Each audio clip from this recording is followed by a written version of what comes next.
जय श्री राधे कृष्ण। दोस्तों श्री कृष्ण ने पक्षीराज गरुड़ को बताया कि महाकुंभ 2025 में होगा महाप्रलय। सभी भक्तगण सावधान हो जाएं।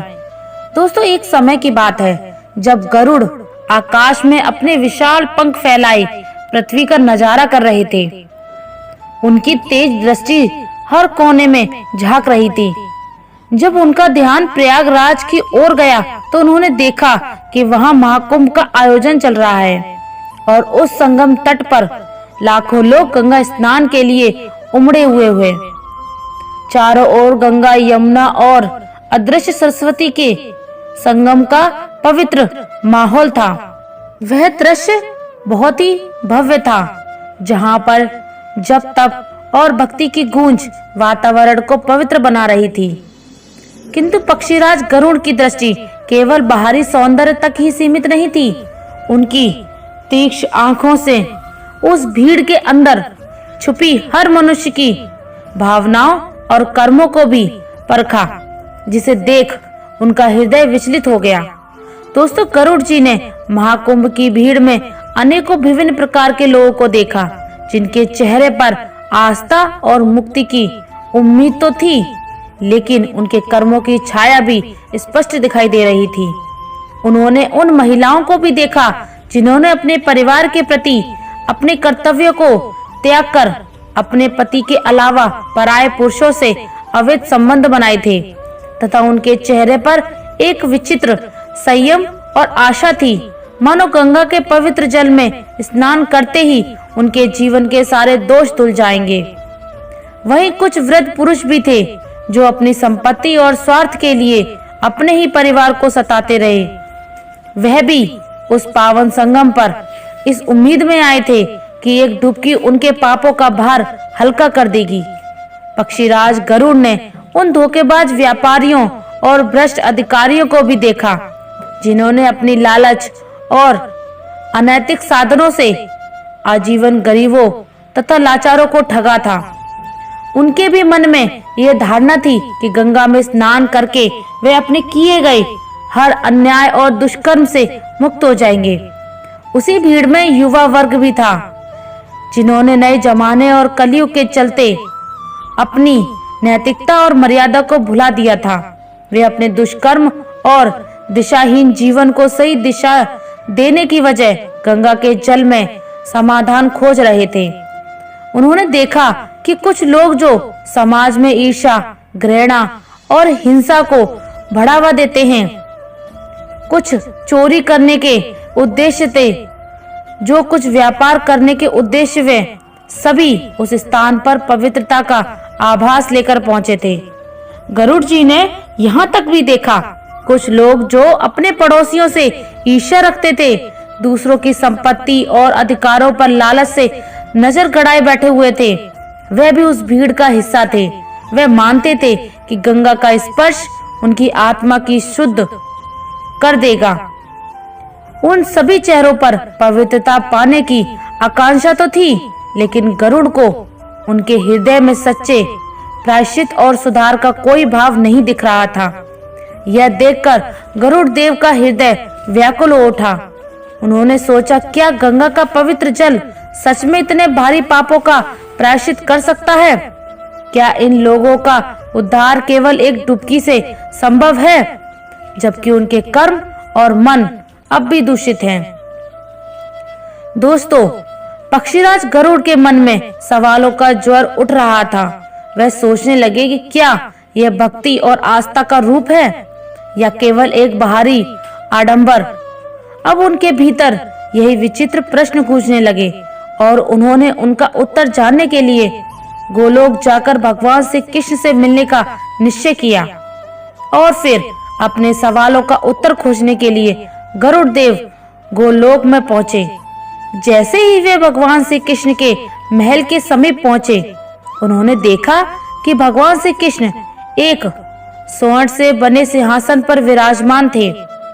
सिंहासन के चारों ओर मंद प्रकाश की किरणें थीं, मानो वे सब उनकी दिव्यता का गुणगान कर रही थीं। भगवान श्री कृष्ण का तेजस्वी स्वरूप ऐसा था कि सूर्य की चमक भी उनके आगे फीकी प्रतीत हो रही थी। उनकी मुस्कान में करुणा और ज्ञान का ऐसा संयोग था जो किसी भी हृदय को शांति से भर दे। पक्षीराज गरुड़ देव जब उनके पास पहुंचे और नम्रता से उनके चरणों में झुककर प्रणाम किया। श्री कृष्ण ने गरुड़ को अपनी ओर आता देखा और मुस्कुराते हुए कहा, आइए गरुड़ देव, आपका स्वागत है। आज आप अचानक इतनी दूर से आए हैं तो निश्चित ही कोई विशेष प्रयोजन होगा। कहिए, आपके अचानक से आने का कारण क्या है? तब पक्षीराज गरुड़ ने अपनी विनम्रता प्रकट करते हुए हाथ जोड़े और कहा, हे प्रभु, मैं आपकी शरण में एक गहन जिज्ञासा लेकर आया हूँ। आज मैंने पृथ्वी पर महाकुंभ का भव्य आयोजन देखा। लाखों लोग गंगा में स्नान करके एकत्र हुए हैं, परंतु उसमें से कई अपने कर्मों से दुष्ट और पापी हैं। मैंने उन लोगों को देखा है जो अपने पापों को छिपाने के लिए पवित्रता का आडंबर कर रहे हैं। और आगे गरुड़ जी बोले, हे भगवान, आज मैंने एक विचित्र दृश्य पृथ्वी पर देखा है। मैंने देखा कि कुछ महिलाएं जिन्होंने अपने परिवार का त्याग कर अवैध संबंध बनाए, जो अब त्रिवेणी संगम में गंगा स्नान कर अपने दोष मिटाना चाहती हैं। कुछ वृद्ध पुरुष जिन्होंने अपनी संपत्ति और स्वार्थ के लिए अपनों को सताया, वहां मुक्ति की आशा लिए खड़े हैं। कुछ व्यापारी जिन्होंने धोखे और भ्रष्टाचार से अपना धन बढ़ाया, अपने पाप संगम में बहा देना चाहते थे। जहां तक कि ऐसे युवा भी थे जिन्होंने नैतिकता को त्याग दिया, स्नान के बाद पवित्र होने की उम्मीद करते हैं। हे प्रभु, क्या यह वास्तव में संभव है? क्या केवल गंगा में स्नान से इन लोगों के पाप धुल सकते हैं जिन्होंने अनगिनत पाप कर्म किए हों? तब मंद मुस्कान के साथ भगवान श्री कृष्ण ने कहा, हे विनीता पुत्र खणेन्द्र, आपके ये सारे प्रश्न अत्यंत गहरे और महत्वपूर्ण हैं। मैं आपको इन सभी के उत्तर दूंगा, लेकिन केवल शब्दों से नहीं। तो मैं आपको एक कथा सुनाऊंगा जिसमें पाप, प्रायश्चित और मुक्ति का वास्तविक अर्थ छुपा है। इस कथा को ध्यान पूर्वक सुनो, क्योंकि इसमें आपके सभी सवालों के उत्तर मिल जाएंगे, जिससे समस्त मानव जाति का कल्याण होगा।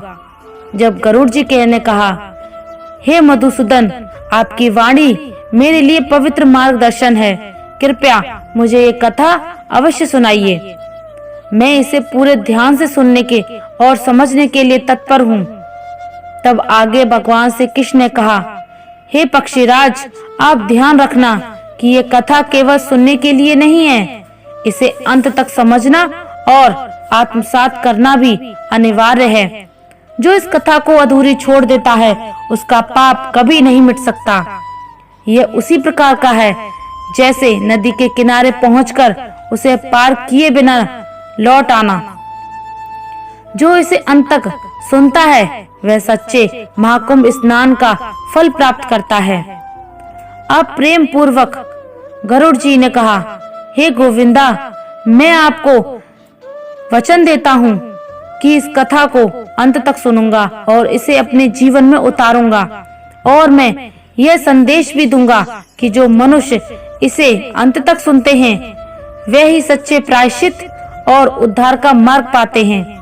आपकी वाणी मेरे लिए अमृत के समान है और मैं इसे पूरी निष्ठा से ग्रहण करूंगा।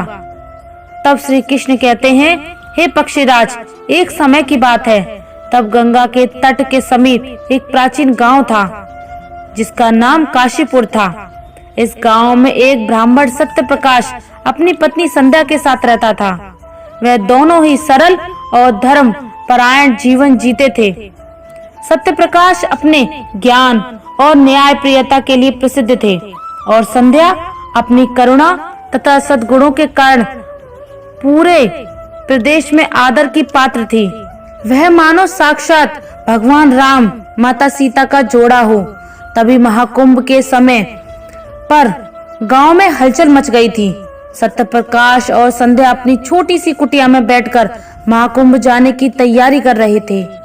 तब सत्य प्रकाश ने कहा, अरे संध्या, महाकुंभ का स्नान आत्मा की शुद्धि का महान अवसर है, इसलिए हमें भी चलना चाहिए।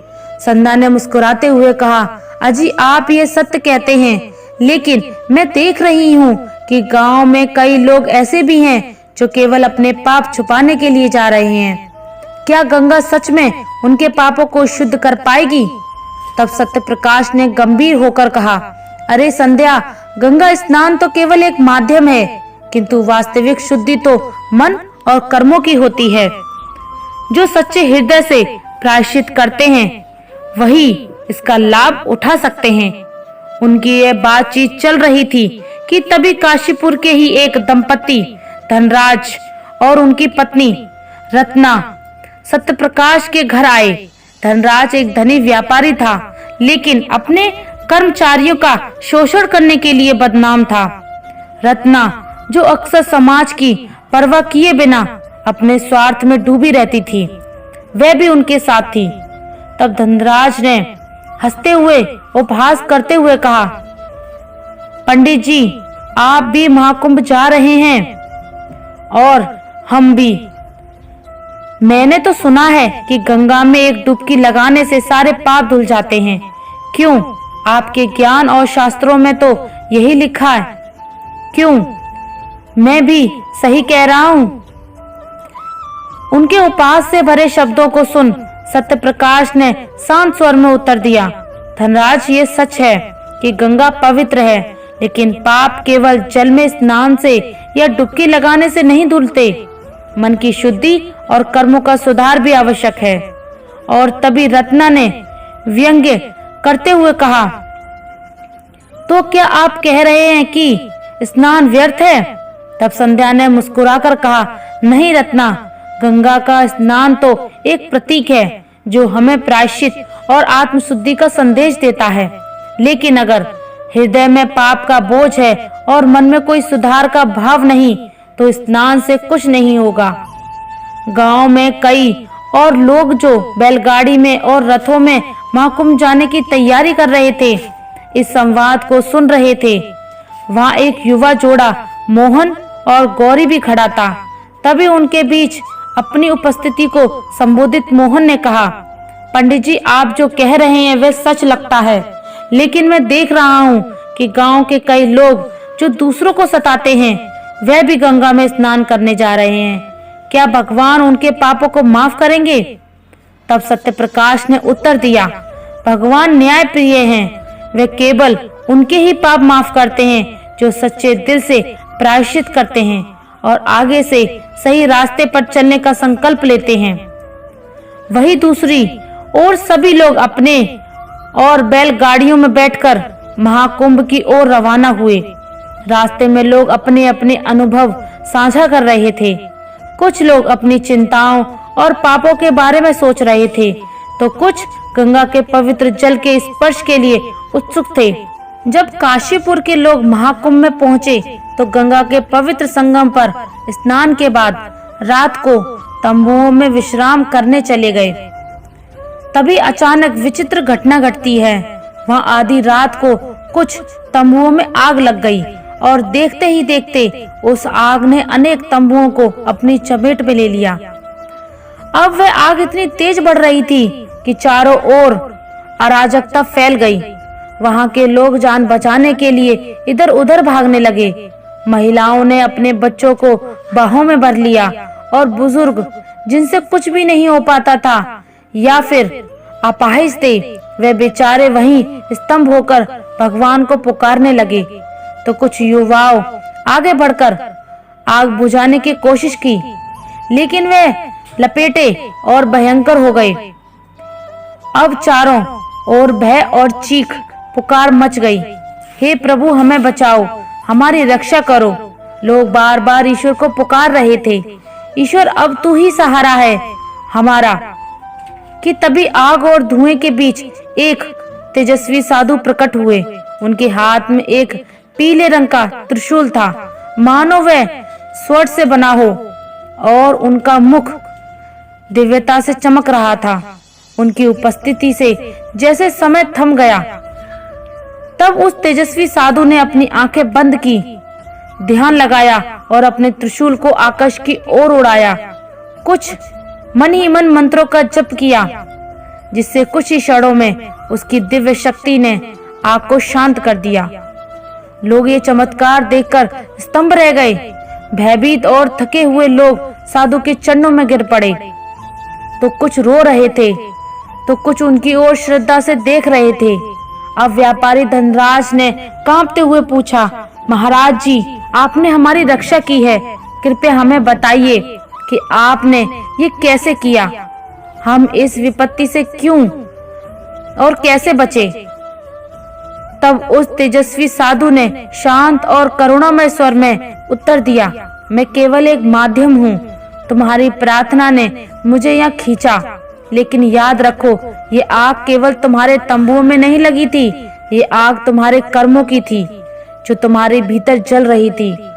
तुमने अपनी प्रार्थना और श्रद्धा से इसे शांत करने का मार्ग बताया, लेकिन इसे पूरी तरह बुझाना तभी संभव है जब तुम अपने जीवन में सत्य, धर्म और प्रायश्चित का मार्ग अपनाओगे। भगवान श्री कृष्ण ने कहा, हे गरुड़। सत्य प्रकाश पंडित ने फिर पूछा, हे महात्मा, हम सभी जानते हैं कि गंगा का जल पवित्र है, लेकिन क्या केवल गंगा में स्नान करना हमारे पापों को धो सकता है? क्या इसमें हम मुक्ति पा सकते हैं? तब साधु ने सत्य प्रकाश की ओर स्नेह भरी दृष्टि से देखा और बोले, हे ब्राह्मण, ये प्रश्न हर धर्म परायण व्यक्ति के मन में उठ रहा होगा। याद रखो, गंगा में स्नान केवल एक प्रतीक है। यह तुम्हें आत्मचिंतन और प्रायश्चित का मार्ग दिखाने के लिए है, लेकिन यदि मन और आत्मा शुद्धि नहीं है तो केवल गंगा स्नान तुम्हारे पापों को नहीं धो सकता। सत्य प्रकाश ने फिर से पूछा, महात्मा, तो सच्चे प्रायश्चित का मार्ग क्या है? जो लोग अपने जीवन में बड़े से बड़े पाप करते हैं, उनके लिए मुक्ति का रास्ता क्या है? अब साधु ने गंभीर स्वर में उत्तर दिया, हे वत्स, सच्चा प्रायश्चित तब होता है जब तुम अपने पापों को स्वीकार करो और उन्हें सुधारने का दृढ़ संकल्प लो। परिवार को धोखा देना, लालच और धोखाधड़ी से धन कमाना, अनैतिक संबंध बनाकर समाज को दूषित करना और घृणा, ईर्ष्या, स्वार्थ से भरा मन, यही सबसे बड़े पाप हैं। केवल गंगा में स्नान करना इन्हें धोने के लिए पर्याप्त नहीं है, इसलिए तुम्हें अपने कर्मों को भी सुधारना होगा। अब उन साधु ने सभी को संबोधित करते हुए कहा, सुनो, गंगा का पवित्र जल तुम्हारे भीतर परिवर्तन का प्रतीक है, लेकिन यह परिवर्तन तभी होगा जब तुम इसे अपने भीतर आत्मसात करोगे। अपने पापों का स्वीकार करना पहला कदम है, लेकिन उन्हें सुधारने का संकल्प लेना ही असली प्रायश्चित है। बिना किसी स्वार्थ के दूसरों की सहायता करो, सत्य, धर्म और प्रेम का पालन करो। सच्चा पुण्य वही है जिसमें तुम्हारा हृदय शुद्ध हो और तुम्हारे कर्म निस्वार्थ। और फिर उन्होंने आगे कहा, भगवान केवल उनके पाप क्षमा करते हैं जो सच्चे मन से सुधार की राह पर चलते हैं। यदि तुम ये सोचते हो कि केवल बाहरी कर्मकांड तुम्हें पवित्र कर देंगे, तो ये तुम्हारा भ्रम है। असली पवित्रता तुम्हारे मन और आत्मा में है। सत्य बोलो, दान करो और सेवा का मार्ग अपनाओ, यही मुक्ति का मार्ग है। दोस्तों, उस तेजस्वी साधु ने सभी को शांत करते हुए और सभी को धीरज बंधाते हुए कहा, सत्य प्रकाश और काशीपुर के लोगों, याद रखो कि गंगा में स्नान तुम्हारी यात्रा की शुरुआत है, अंत नहीं। यह तुम्हें प्रेरणा देती है, लेकिन असली परिवर्तन तुम्हारे कर्मों में नहीं होगा। सत्य, सेवा और प्रेम ही तुम्हें जीवन में सही दिशा देंगे। सत्य प्रकाश ने साधु के वचनों को ध्यान पूर्वक सुना और कहा, महात्मा जी, आपकी वाणी ने हमारे जीवन का मार्गदर्शन दिया है। हम आपके उद्देश्य को आत्मसात करेंगे और अपने पापों को सुधारने का प्रयास करेंगे। तब वो तेजस्वी साधु ने सभी को आशीर्वाद दिया और वहां से चले गए। इसके बाद काशीपुर के लोग गंगा स्नान के वास्तविक महत्व को समझ सके और सच्चाई, सेवा और प्रेम के मार्ग पर चलने का संकल्प लिया। भगवान श्री कृष्ण ने कहा, हे पक्षीराज गरुड़, अब मैंने आपके सभी प्रश्नों के उत्तर दिए। तब अंत में गरुड़ देव ने कहा, हे भगवान, आपकी कथा के माध्यम से अब मुझे अपने सवालों के उत्तर मिल गए हैं। हे प्रभु, मैं समझ गया हूँ कि सच्चा प्रायश्चित केवल आत्मा की शुद्धि और निस्वार्थ कर्मों से ही संभव है। आपकी कृपा से मुझे जीवन का सच्चा मार्ग मिला है। अब मैं संतुष्ट होकर अपने धाम लौटता हूँ। अब पक्षीराज गरुड़ ने श्री कृष्ण को प्रणाम किया और आकाश की ओर उड़ चले। अब उनके मन में शांति और संतोष था और उनके निश्चय किया कि इस ज्ञान को वे संसार में फैलाएंगे। तो दोस्तों, उम्मीद है कि आपको ये कथा अवश्य पसंद आई होगी। तो वीडियो को लाइक करें और साथ ही चैनल को सब्सक्राइब करना ना भूलिए। साथ ही कमेंट में जय श्री कृष्णा अवश्य लिखें। धन्यवाद। जय श्री राधे कृष्णा।